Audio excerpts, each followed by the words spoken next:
Hi అండి. Hello, నమస్తే.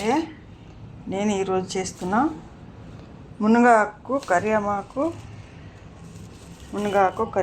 మంచిగా తీసుకొచ్చి ఒక్కొక్క ఆకులు తీసేసి మంచిగా కడిగి ఎండబెట్టి రెడీ చేసి పెట్టుకున్న మిర్చి అండి.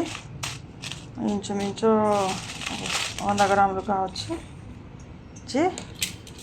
ధనియాలండి, జీలకర్ర, ఆవాలు, మెంతులు, శనగపప్పు, మినపప్పు, ఎల్లిగడ్డ వట్టి పొట్టు తీసిన అట్లానే ఉంచిన కల్లుప్పు అండి. చేసే విధానం చూద్దామా. ఇక్కడ కడాయి పెట్టిన ఆయిల్ వేడి అయిందండి. మిక్పర్ పెడదాం, ఏం చేసుకుందాం అన్నీ.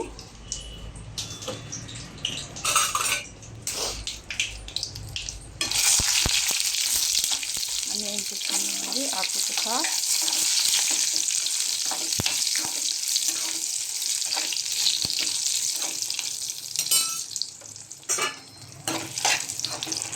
మంచిగా వేయించుకోవాలండి.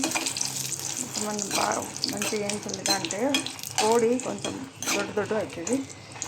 కడక్ అయిపోవాలి. మిర్చి కడక్ అయిపోతే మనకు బుక్ని అయితే మంచిగా సన్నం మెత్తగా అవుతుంది.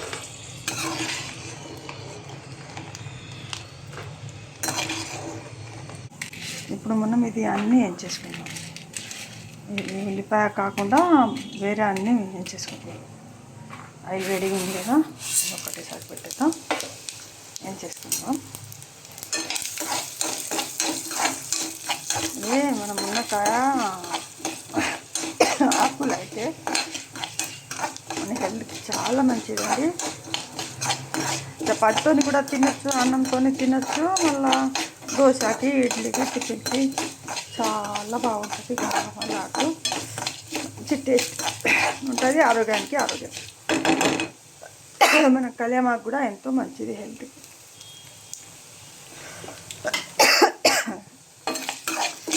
కొన్ని చేసుకొని పెట్టుకుంటే వారం రోజు ముక్కలు చేసి పెట్టుకుంటే వారం రోజు తిని మళ్ళీ చేసుకోవచ్చు. మునగాకు, కరివేమాకు నా తోట మీద ఉన్న ఆకులండి. పోయే అవసరమే లేదు, అన్నీ ఉంటాయి. అక్కడ నుంచి తీసుకొని వచ్చేసిన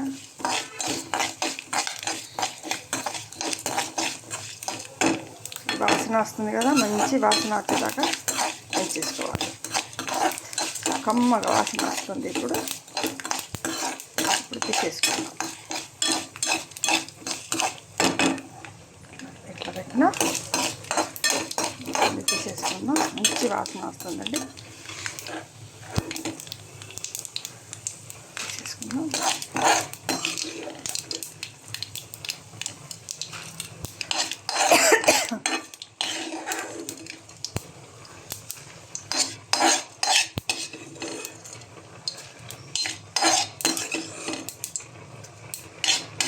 ఇదే కొంచెం ఆయిల్ మిగిలింది కదా, దీంట్లోనే మనం ఆకులను కూడా వేయించేసుకుందాం. మంచిగా సాగు చేసి పెట్టుకున్న ఆకులు. ఇది మునక్కాయ కాడ చూపెట్టడానికి ఉంచిన ఇది కరివేమాకు మొత్తం సాగు చేసి పెట్టుకుని మంచిగా వేయించేసుకుందాం. సన్న మంట మీద, తక్కువ మంట మీద వేయించేసుకుంటే మాడది కొంచెం కడక్ అవుతుంది. మంట ఎక్కువ పెట్టినామంటే మాడిపోతుందండి. ఆకులు మాడితే మంచిగా ఉంటుంది.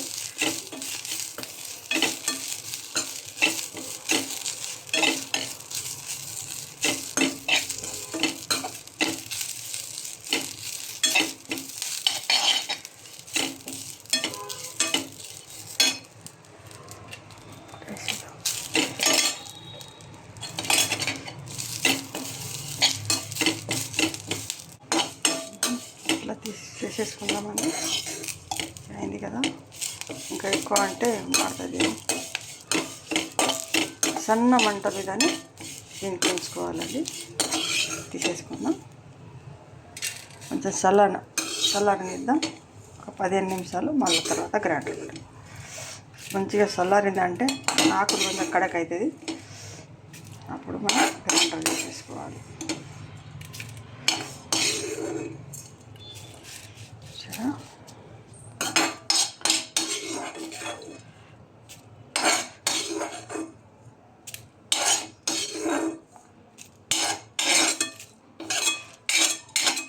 మనం ఈ కలుపు ఉంది కదా, ఇది కదా ఇది చల్లగా ఉంటాయి కదండి, ఇది కూడా కొంచెం ఏం చేసుకున్నాం.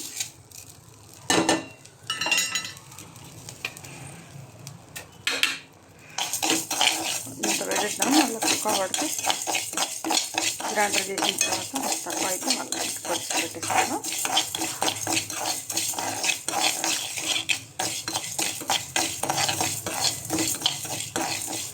వేడి ప్యాన్ మీదనే కొంచెం వేడి అవుతుంది, ఇది వేడి అయితే చాలు, వేడి అయితే చాలు, గ్రైండర్ మంచిగా అవుతుంది. వేద్దామండి, అన్నీ చల్లారనిద్దాం మంచిగా, కొంచెం సేపు ఒక 15 నిమిషాలు చల్లారనిద్దాం. ఉంది కదా మంచిగా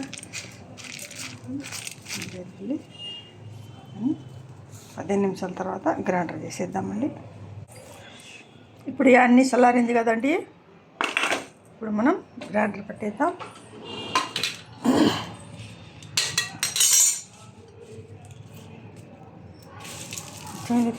కరకర అయిపోయింది కదా ఆకులు.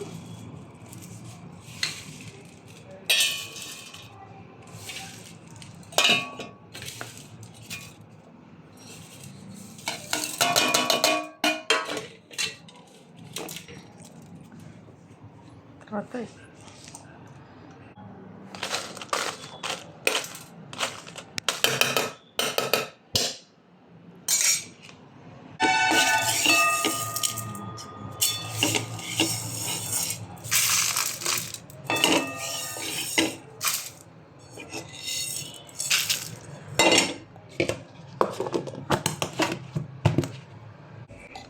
చూసారండి,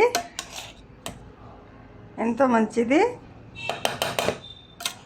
హెల్దీ అండ్ టేస్టీ కరియామాక్ మునక్కాయ పొడి రెడీ అయిపోయింది. దేంట్లో అయినా తినచ్చు, వేడి వేడి చపాతీ తినైతే చాలా బాగుంటుంది, అన్నంలో కూడా వేసుకొని తినచ్చు, మళ్ళీ దోశ మీద అయితే ఇంకా బాగుంటుంది. ఇడ్లీ దోశ దేని మీద అయినా హాయిగా తినచ్చు. సరేనండి, నా రెసిపీ మీకు అందరికీ నచ్చితే మీరు కూడా చేసుకొని తినండి. నా వీడియోని లైక్ చేయండి, షేర్ చేయండి, సబ్స్క్రైబ్ చేయండి. మళ్ళీ వీడియోలో కలుద్దామండి. బాయ్.